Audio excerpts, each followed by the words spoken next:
Hello my friends, welcome to Blessings Talk. Today's video is going to be on questions and answer to why people relocate from their country of origin to another. It is a continuation of the previous video. So if you have relocated abroad, what are you benefiting where you are compared to where you were before? Tell us. So please watch out.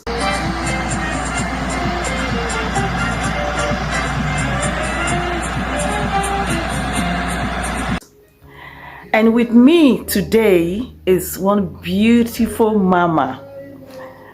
She's going to tell us who she is, and she's going to tell us the process which she took in relocating to Canada, and so on and so forth. Don't let me keep you waiting. Let's welcome. Hello, everybody. You're welcome. How are you? Hi, thank you. Thank you so much for having me.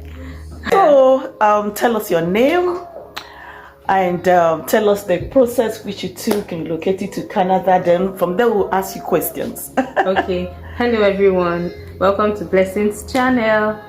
My name is Beverly. I am a permanent resident. I actually came to Canada under the provincial nomination, Nova Scotia provincial nomination. And that's how I find myself here. Wow. So to the reason why we're here today. So today is all about you. Okay. So why did you relocate to Canada, and where did you relocate from? Why are you here in Canada? Okay, I'll say my strong why is I wanted to get better, have better experience. I got to a point where I felt I was not growing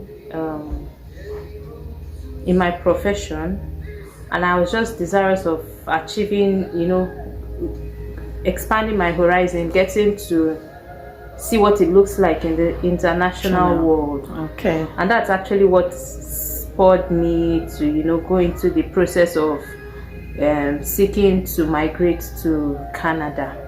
I was previously in Nigeria. Okay. And everything started in Nigeria, and thankfully I'm in Canada today. Wow, that's nice. So you've been here in Canada for how long now? How long have you been in Canada now? 1 year, 1 month. Amazing. That's amazing. So have you been enjoying your stay here? How has it been for you? Have you been enjoying your stay compared to the weather, the clothing, the food? Have you been enjoying your stay?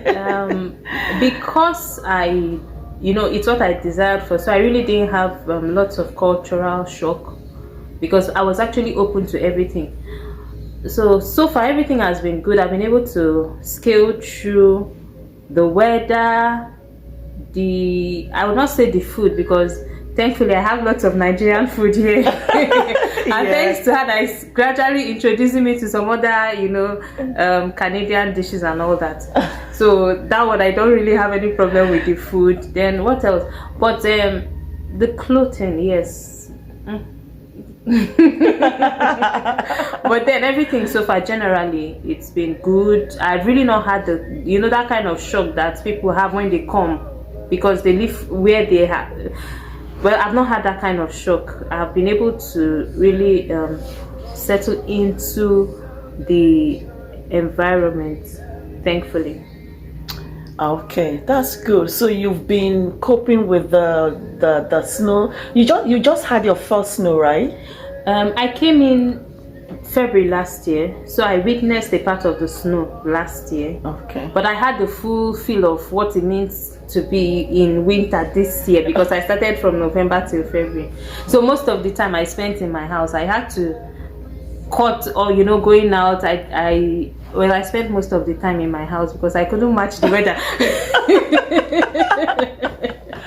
Okay, so far you've been enjoying the weather, and you are trying to, integrate into the food. You're learning the Yes. food. Yes. You're learning the culture. Yes. And you're trying to know the people. Yeah, that's good.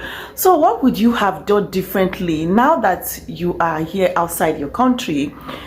What compared to where you're coming from, compared to your country, Nigeria, what would you have done differently before coming here?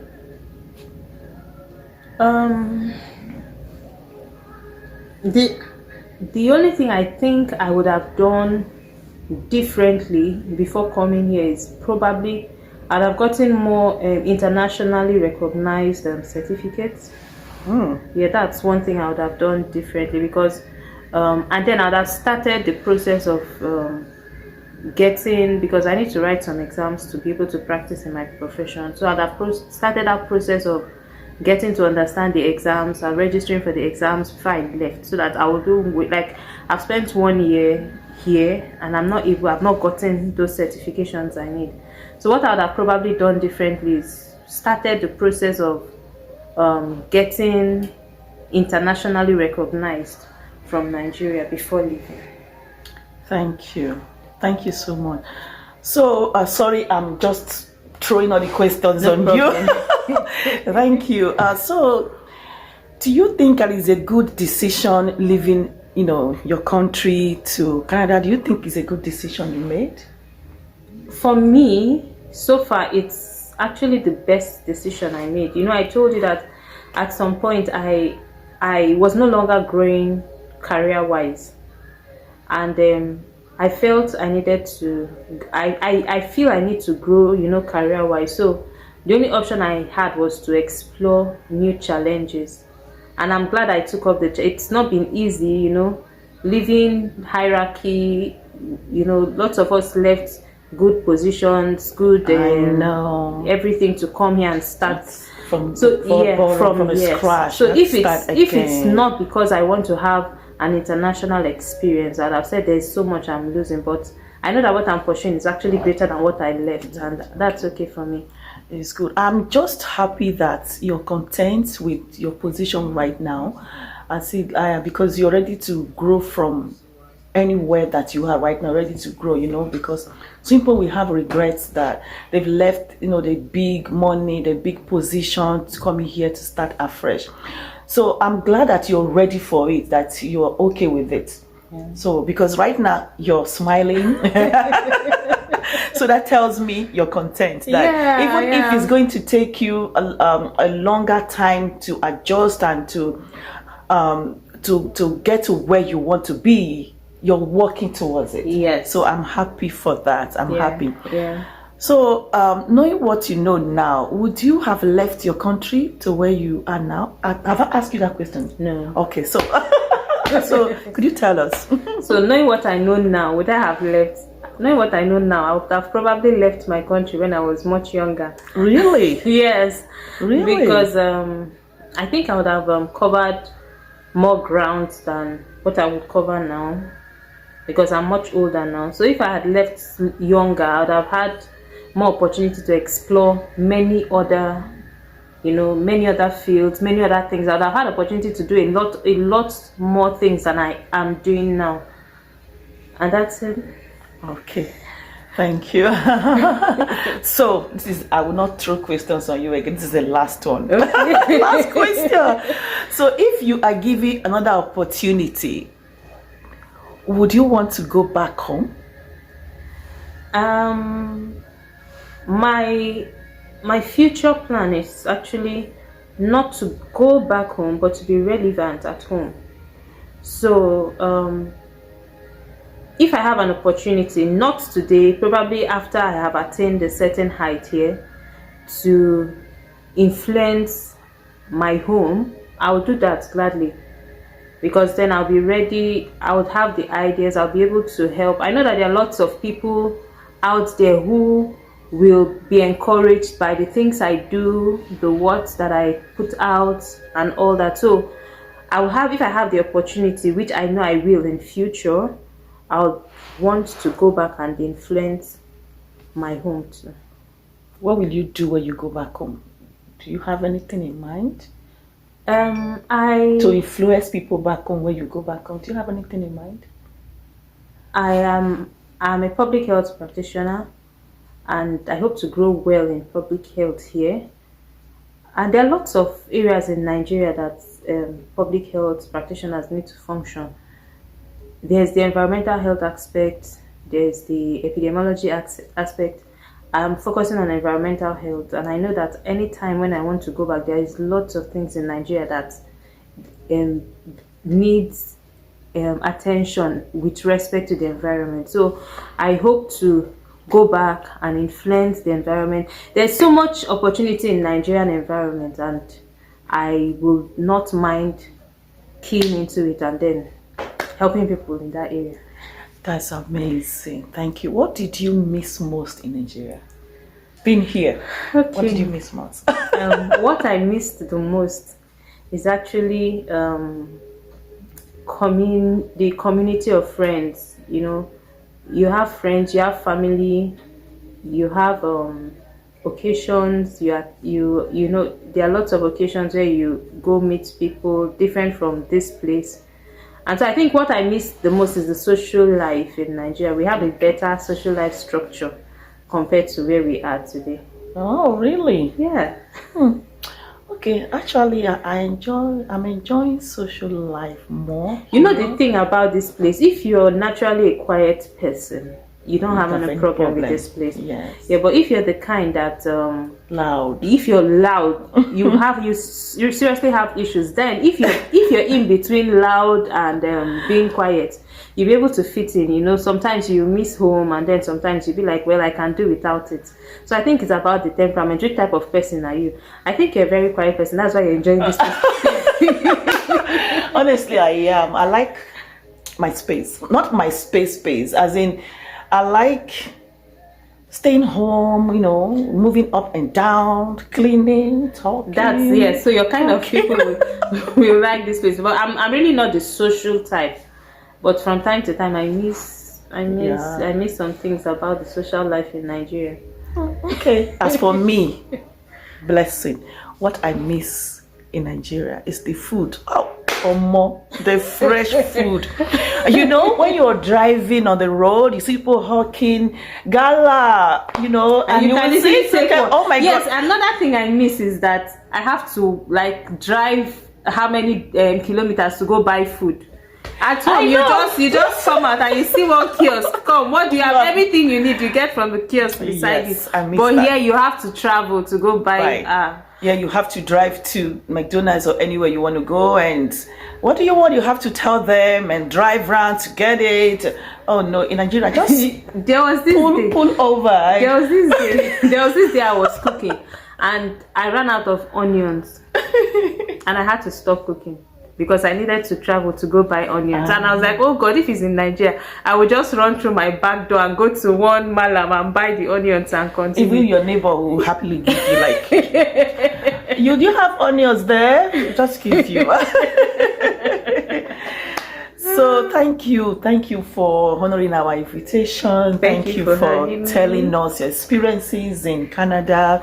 Thank you for being here to tell people your how you came to Canada. You came through a provincial nominee, right? Yeah. And if you're relocating to Canada, there's no shortcut, my brothers, my sister. There's no shortcut.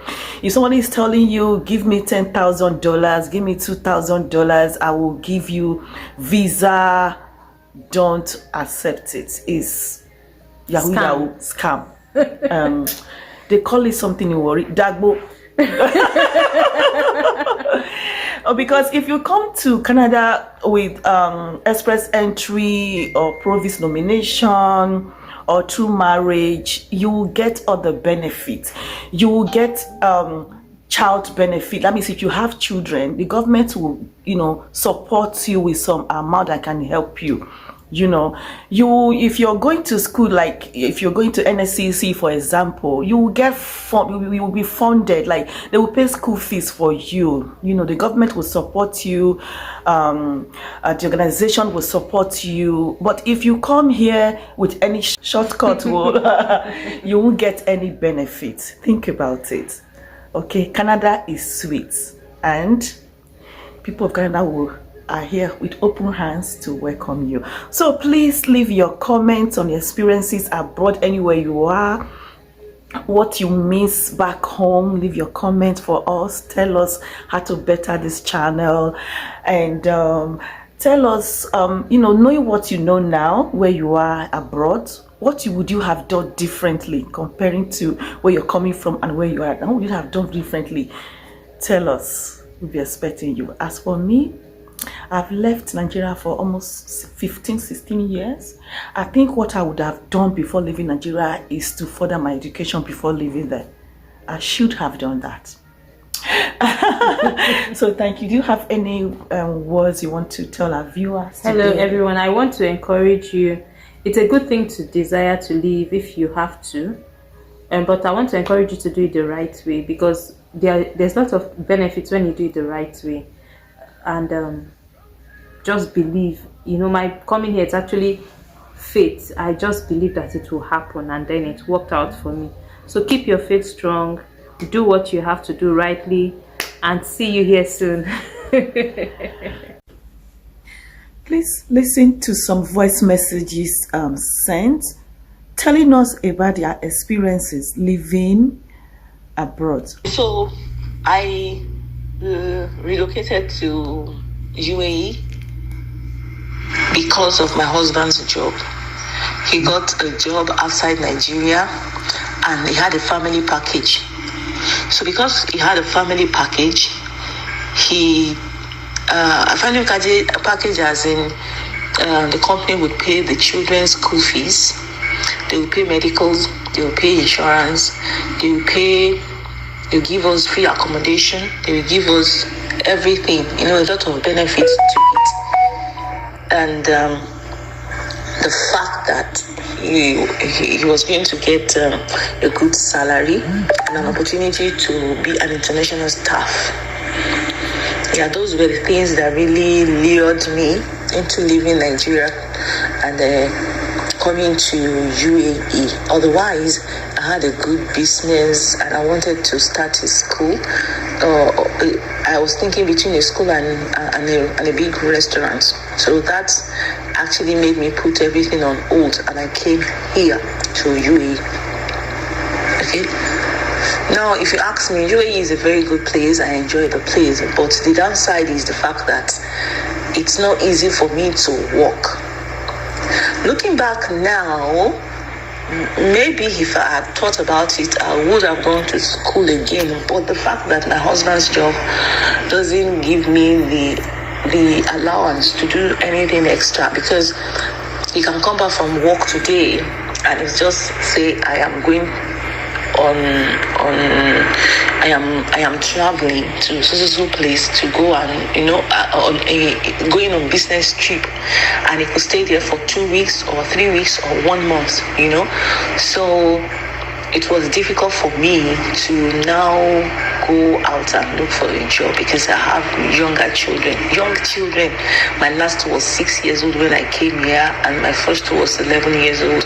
So making that decision to go and look for a job as I was difficult, and working from home is another difficult thing, you know. So if I look back now, if I have another chance to see whether to come or to go, I would still come because of my children's future. It's just that basically I came here and I lost myself. You understand what I'm saying?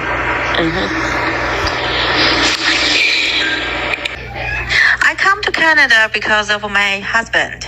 If there is an opportunity, I can go back to China, I will take it, but not now. Thank you so much. Thanks for watching.